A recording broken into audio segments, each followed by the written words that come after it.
Un journal de bord est un outil d'apprentissage recensant chronologiquement des travaux réalisés selon des critères donnés à partir de situations cliniques posant question. Salut à tous, je m'appelle Jean-Claude et je suis interne en médecine générale.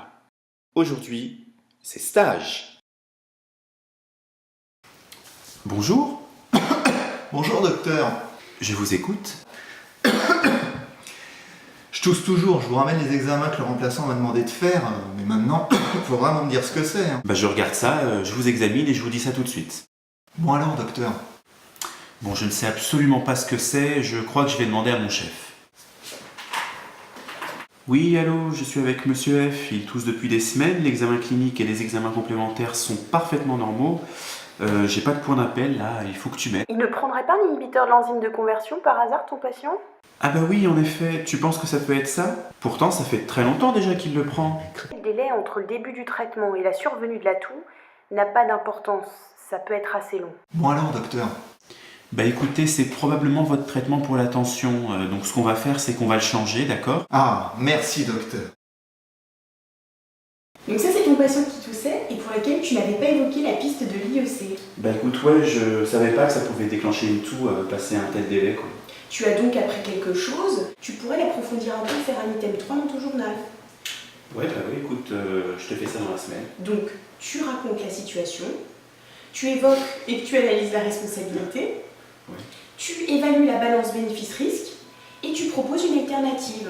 D'accord? Et tu me montreras quand ça sera terminé, par contre pas plus d'une page. Lundi 6 mai 2012. J'ai vu Monsieur F, un patient de 40 ans, sans antécédent, qui avait une toux chronique, probablement due à un IEC.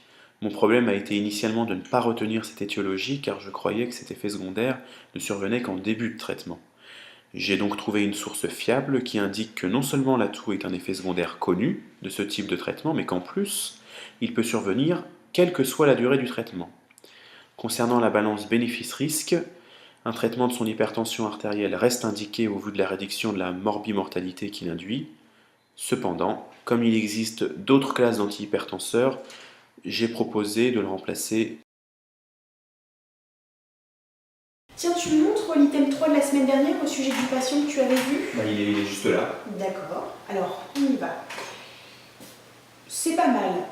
Alors, mais dans l'évaluation de la balance bénéfice-risque, tu écris qu'un IEC n'est pas indiqué pour ce patient, il y a une simple hypertension.